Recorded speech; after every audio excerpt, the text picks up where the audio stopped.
In today's video, I'm going to do something a little bit different. So I want to post another budget series video because the expansion came out. So we know we're not going to get any new cards for quite a while. And the new cards that we get in the next set are only probably going to be about 40-ish cards, like the first expansion we had in Spellslingers. If I had to guess, I think it's going to go like 40 big expansion, 40 big expansion, like that. And I really like it when card games do this, because if you ever get caught up or get close to caught up, you have basically a 6-month period before there's a really big expansion. The 40 card expansion, it's really easy to get the cards you want from that. And so it's really only twice a year that you need to worry about a big set dropping, which is really nice. So I made 4 different budget decks, and I'm just going to go over some of the cards, and then some of the different things you can do to basically level them up. So the first thing is Domri. So Domri's been strong the entire time this game's been out. If there's decks you need to go under, Domri's fast enough, it can do that. If there's decks you want to grind with, Domri can do that. So the only card in here that's an epic is the Emberspawn Crags, and you could change that out for the Volcano that deals 1 to everything. You could change that out for the one that draws an extra temporary card starting like turn 4 or 5. But I really like this one because it gives you the Emberlings, which cost 0, even though they're fleeting. So you basically have 2 free creatures to play, so you can level up your Domri ability. You can get creatures towards the count of getting your War Boars. So it's just incredibly powerful in the strategy. So I think in all the budget lists outside of this land, maybe one other land out of the 4 decks, there's no epics and there's no legendaries, because I just don't know what you have. So feel free to just substitute the more powerful cards you have for the cards that you think can be substituted. But you'd be really surprised how strong of a deck you can get in this game without any epics and legendaries. So I think Sundancer is a really good place to start. 1-drop, 2/1. If you don't want to play this, you can play the Chandler instead. If you have a creature in your hand that has 5 or more power, it's a 1-drop that comes down as a 3/3. It could even, in fact, be better than this. This is just something you can experiment with. But this or Chandler is completely fine. Moonlight, if you pass your turn with 2 mana or more, it'll flip. And so a 1-drop 4/3 sounds pretty good to me. We have the Raging Goblin, 1-drop 2/1 haste. So we want to run cheap stuff so we can get to 5 summons quickly, so we can summon a War Boar for free. Overgrown Iguana, 2-drop 4/2 with trample. Just really strong power, and then the trample is nice. Sword Cannoneer, give a friendly creature +2/0. So with your haste creatures, it gets you more reach. Yeah, you can start to trade favorably when you otherwise wouldn't. Goblin Shortcutter, give an enemy creature can't block this turn. So if they go tall on a turn, like they take their whole turn to play a 4-drop or a 5-drop, this card says it doesn't exist, and you can just punch through for an absolute ton of damage. This card I think is a fantastic 2-drop. Estwald Outcast, 2-drop 2/2 Moonlight Sneak, and then when it flips, it becomes a 3/3 with Sneak. So this is a way to basically have some more reach in the deck. And then Kalonian Tusker, one of my favorite cards in the game, 2-drop 4/3, just an absolute stat stick. Gets multiple trades, which is how you get value in these type of decks that don't have cards like Divination and Opportunity and so on. You can get multiple creatures with your 1 creature, and that's how you generate card advantage. Grudge Match is just a very simple removal spell, and it's common, which is why it's in here, and it's strong. Blitzing Minotaur, 3-drop 3/3 with haste. We're just trying to summon creatures and get in there and go towards our counts. Wurm's Wake is a problematic card for a lot of decks. 3-drop at the end of your opponent's turn, summon a Wurm. So it's just a 3-cost 5/5 basically. Increases your threat density by a lot, and it's not easy to answer, and that's what we're looking for. Goblin Fieldrusher, 4-drop 2/2 haste, debut, summon a Raging Goblin. So when you summon the Raging Goblin, that counts as 2 summons for your Domri ability, and they both have haste, so more reach, which is always good. Vicious Mongrel, another one of my favorite cards in the game, 4-drop 4/5 with haste. Again, you'll get multiple creatures or a creature in a spell most of the time when you play this, and that's again how you get your card advantage out in this deck, and just more reach is fantastic. And then this is a budget deck, and if you have Domri, you're going to have all of his cards, so you might as well run them in a budget list. So we have a 4-drop 5/4 debut. Your War Boars get +1/+1 for the rest of the game. That makes them 4/3s instead of 3/2s, so they're much harder to answer. They don't get Pyroclasm. They don't get shocked anymore. They don't get Drain Blood anymore. Much more hard to deal with when you go from 2 to 3 in this game. And then we have the Firespout Elemental, 5-drop, 6/6 haste, so it's more reach, another beefy body that's going to require a lot of attention from the opponent to take out, and a lot of time, which is really important. So whenever you play these giant threats, your opponent's going to have to mitigate a lot of their turn to answer them, if not all of their turn, and you're sitting here playing boards that cost 1, playing 0-cost creatures from Emberspawn Crags, and you have your high statted early stuff, and you know, they take a turn to answer something like this or something like this or this last card, they're gonna die, right? You know, that's the idea, is hopefully that they're gonna die.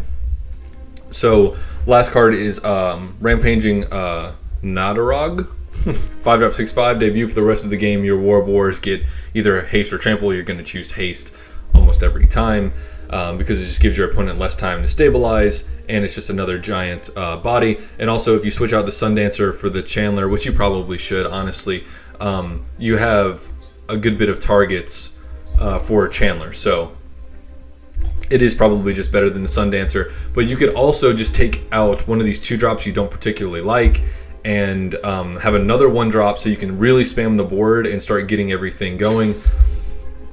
Something else I wanted to show you guys. If you find that you need more removal other than the Grudge match, we have... Oh, I put in Troy. How about damage? Okay, so you can run the Shock for some more reach, some more early removal. You have Flame Coil, 3-drop, deal 4 damage to an enemy creature. So, you know, that's pretty solid. And then you could also try Ground Assault. So there's a few things that you could do to add some more removal into the list if you feel like it needs it. Just experiment with this list from the base, and then work your way from there. Let's see. Some good upgrades, if I could type. Some good upgrades for the list. Ball Lightning is fantastic. Did I scroll down? Yeah. Ball Lightning is absolutely fantastic. It's a huge amount of reach. It's another trampler, so this card it'll increase the power level of your deck by a lot. So if you have this card, definitely include it. If you don't, you can work towards it if you want to play Domri. Cards like Zozu are also very powerful. They're basically like another vicious mongrel that can get very out of control. Hell Rider is another one that's really strong. So attack, deal 1 to your opponent for each attacker, and you can have a ton of attackers because combining it with this is really strong. So like, let's say it's turn 6 and all you have is this in hand and like an empty board, and you get 2 of these, so you can hit your opponent for 8, 9, 10, 11 out of nowhere. So I think Hell Rider is a really good complement to this land. So those are some cards that you can work towards and look out for. Even this isn't that bad, but it's a legendary. So that is the first budget deck. Alright, so for the next budget list, I went with a Kaya Flyer deck. I'm a really big proponent, if you watch my videos for any significant amount of time, you know that I like to sprinkle in flying strategies. I find them very fun because I play Spirits and Magic the Gathering, and you know, that's the closest thing I can get to in this game. And also, if your opponent's just not prepared to deal if they don't have a lot of removal, it's very easy to just steal games. And I like these budget decks, a lot of them to be more aggressive. Control decks tend to have a little bit more, not a little bit more, a lot more expensive cards. And the benefit is with budget aggressive decks, you also can have a lot more game volume in the same amount of time. And so they can help you ladder. You get to higher ranks. Higher ranks get you higher rewards every 7 wins. So aggressive decks are definitely something that you should play a lot more of on the ladder if time is a concern for you.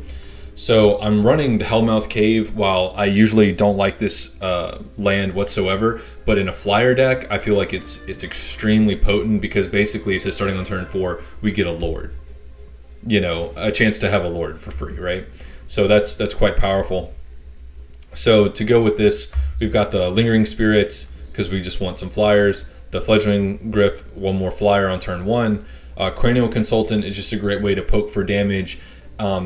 because if they have a spell in hand, they don't want to lose it. They're just going to take it, and that'll really help you get to unlock Kai's abilities, her missions, because they don't want to block. So that'll be like 2 damage every turn they decide not to block and give up a spell. Cut down is absolutely fantastic. Deal 1 damage to an enemy that includes their face. After you complete a mission, return this from your hand to the graveyard. And I think it'll be really easy to complete missions with this list because almost everything in here is a flyer, and if they don't have flyers, they can't block. So I expect a lot of cut down triggers to happen.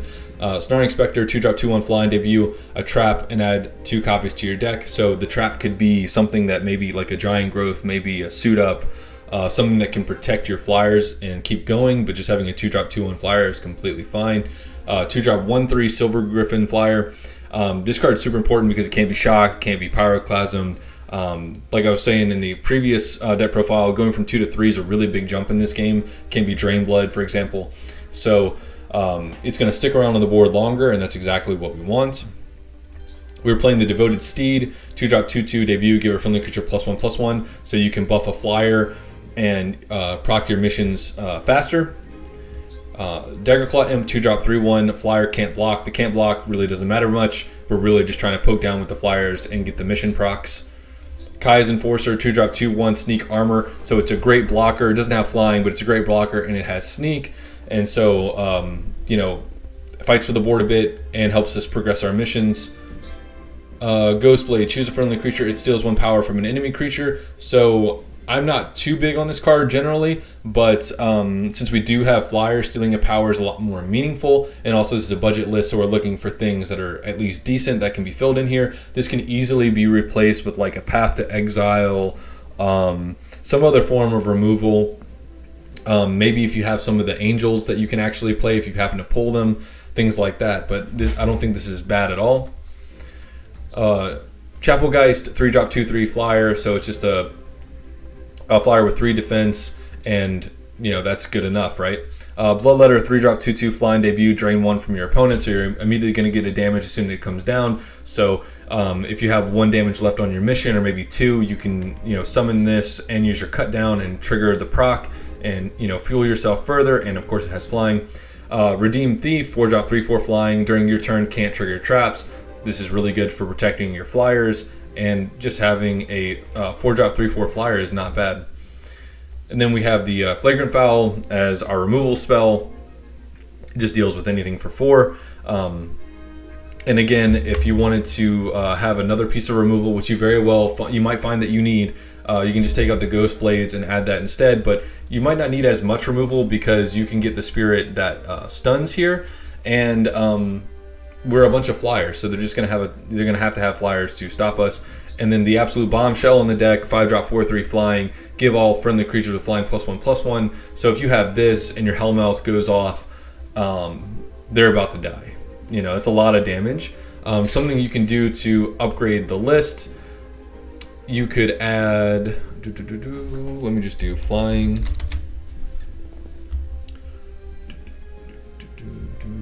Where are they at? Okay, you could run your Herald of the Host, and then you can dump some big angels like this and like this, and it's just the next ones that you draw when you play Herald. So this would only cost 5, and this would only cost 7, and just increase the threat density of your deck a little bit. You could take out like Devoted Steed, Cranial Consultant, Ghost Blades, things like that to fit in maybe just a few more bombs, but you may not end up needing them because of the buffs from Hellmouth Cave and the buffs from the Heron. And I think you should steal a lot of games with this type of deck, and the game should go quickly, which will help you ladder. So that is the second budget list.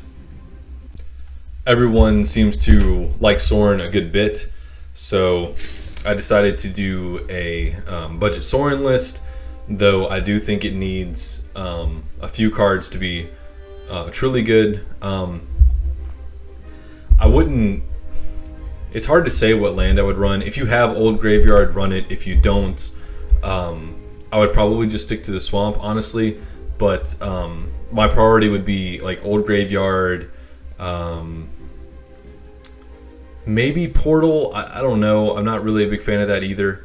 Honestly, I just play Old Graveyard or Swamp most likely.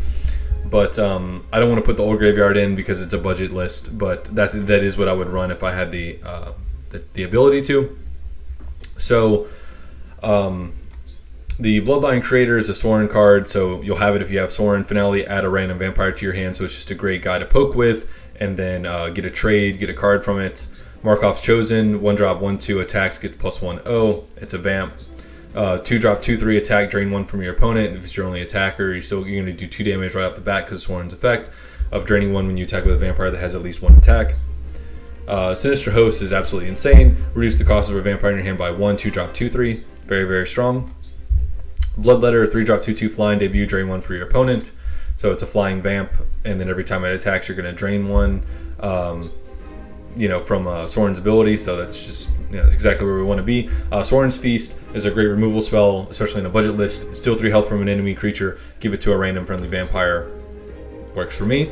Courtly Killer, 3-drop, 3/3, just a sneak vampire, just gets in there. Curse Crossbead, 3-drop, 3/3. If you end your turn with 2+ available mana, gets +1/+1, and then gets flying until your next turn ends. So 3-drop 4/4 with flying is the potential payoff, and having flyers is just incredibly strong. Rowdy Reveler is, in my opinion, like the best card that SORIN has. After you summon a vampire, this gets flying this turn. So 4-drop 5/4 with flying. Every turn you summon a vampire is very, very strong, especially if you Sinister Host attack and it becomes a 3 cost. Your opponent's in for a world of hurt. Flagrant Foul again is just our removal piece along with the SORIN's Feast. And let's see, Stormkirk Mentor, 4-drop 4/3 sneak, debut, give a random creature in your hand sneak. So it's just more ways to get in that last bit of damage. Bloodlord, 5-drop 4/4 debut, drain 3 from your opponent. That's very strong in a deck like this where you're constantly draining your opponent, so it's like you have a burn package via drain. And then we have the Falconwreath Duchess, 5-drop 5/4 debut, give each other friendly vampire +2/0. This is incredibly important, especially when you have these flying vampires. Giving them +2 attack is just it's very powerful. And then since we're missing some of the top end, which I'm going to get to in a second, I am running the Firespout Elemental 5-drop 6/6 haste. At the start of your turn, deal 2 damage to yourself, so it's just more reach, and it's just a problematic card that your opponent has to spend time answering.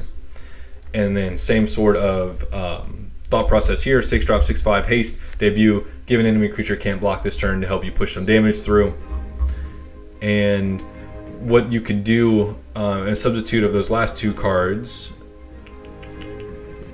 I'll just type in vampire. So Voldarian Draenlord is a legendary, but if you really want to play SORIN, you want to play Vampire Tribal, I think she's necessary. 6-drop 3/5, well maybe not necessary, but to make it optimal. 6-drop 3/5 flying, your drain effects are increased by 1, so every time you attack with a vamp, you'll drain twice. And then you can run the one of Olivia Voldaren. It's just an epic, so it should be pretty easy to craft. 6-drop 3/3 flying, debut, gain control of an enemy creature this turn, give it haste, which can be very useful and very game changing.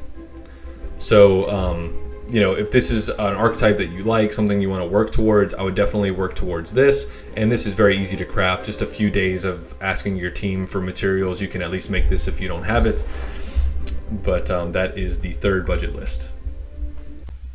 And lastly, I have the Raw deck that I've been playing a little bit on the ladder. The only legendary or epic card is School of the Wizard. If you don't have it, just request materials from your team.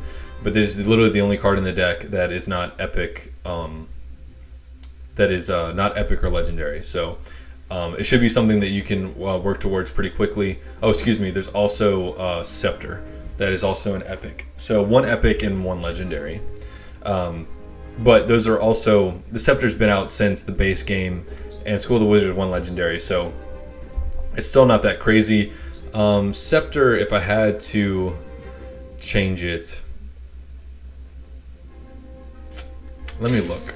Let me see if I have something that I think you can do for Scepter real quick. 2-drop spell, creature artifacts.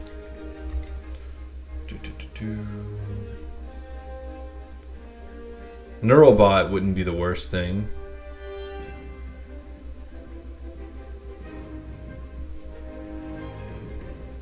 well, it would be really great if okay, it is just those.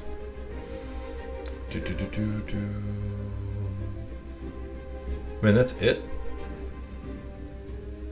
Honestly, probably just Mana Surge to help you combo off is probably the best substitution.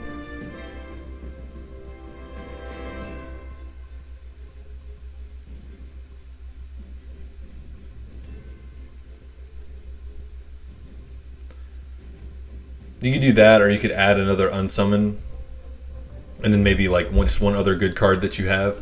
But you know, last one, 2 epics, 1 legendary. Like we can swing that, right? So I'm waiting to get back to the good page. And you guys have seen me win games with this in Mythic, so I feel completely fine recommending this to you. Since we are running School of the Wizard, we want to run the Fountain of Magic, so starting turn 6 you can get a chance to add a spell that costs 6 or less, so you can keep getting spells to fuel your Elemental Mastery, so you can keep summoning those 5/4s with Sneak. The Spark of Genius helps you find the spells that you want, helps you combo off because it costs 0, so one of the 2 spells you're not actually spending mana to go towards. Delver's Secrets, after you draw a spell, this flips into Insectile Aberration, so you can just have a 2/2 that's poking them. You're going to have a 1/1 that's poking them from the Wizard's Familiar. Shock is another way to combo off, deal with threats, get the last bit of burn damage to face. Unsummon is a way to answer tall things, buy yourself some time. After you combo off, it'll cost 0 from Raw's ability. Anticipate Drafts adds a card from your deck and draw it, so you can find key pieces of your deck. After you combo off, it'll cost 0. The Scepter, activate, draft a spell that costs 2 or less and add it to your hand, so it helps you refuel. And if you get spells that cost 2, if you combine that with your other spells in your deck that cost 4, then you're triggering your Elemental Mastery, which is exactly what we want. Lorekeeper, 2-drop, 2/1 debut, add a random spell to your hand, so in a spell-centric deck, seems good to add spells. Aether Figment, 3-drop, 3/2, cost 0 if you drafted this turn. So you're going to be drafting with your signature spell, you're going to be drafting with your Spark of Genius, you're going to be drafting with your Anticipates, and you're going to be drafting with your Scepter. So Figment is extremely easy to enable. This might be the easiest deck to enable Figment with in the game, and dropping a free 3/2 is incredibly powerful, especially when you're trying to buy time in a tempo type strategy like this. This is kind of my little pet card here. I really like this card right now. 3-drop, 3/4 flying debut, discard a random creature from your hand. So if you notice, all the creatures in our deck cost less than it. So we have Delver's Secrets, we have Lorekeeper, and Figment is almost always going to come out as a 0-cost card. And Wizard's Familiar is also going to come out most likely before it. So you can get rid of all the creatures in your hand and then summon the Stitch Drake, and then there's no negative consequence. You're just summoning a 3-drop, 3/4 flying, which in Raw is super huge because all the pokes with all these flyers add up to a ton of damage, along with Rawls. After you play 2 spells, it deals a damage to your opponent. You're just pinging them to death the entire game. And then the Magma Opus is a way to summon another creature that's very threatening, but since it's a spell and not a creature, it doesn't interfere with the Stitch Drake. And then we have the Shell Game to answer threats, get rid of relentless creatures. It's also 4/6 of our way to mastery. Then the Fire Mind Bolt is 4/6 the way to mastery as well. And then deal 3 damage to any enemy that includes their face, so you can get rid of a threat, you can burn them out, and then it helps you refuel. So it's a really strong card, especially for budget lists. And then we have Chaos Lightning, 5 mana, deal 1 damage at random among enemies for each spell you play. This game max 10, so this is a board wipe. This is a way to end the game with face damage, and it's also 5/6 of the way to Elemental Mastery. And then the last card we have here is Opportunity. 6 cost, draws 4 cards, so this on its own will trigger Elemental Mastery and will completely refuel you so you can keep going. I hope you guys enjoyed the budget lists. Those are 4 for you. I know the last one has 1 legendary and 2 epics, but you know, I still think that's fairly reasonable. And I know there's new people to my channel all the time, and I just wanted to give you guys some ideas and things that you can work towards. But I hope you guys enjoyed the video. Thank you for watching, and I'll see you tomorrow.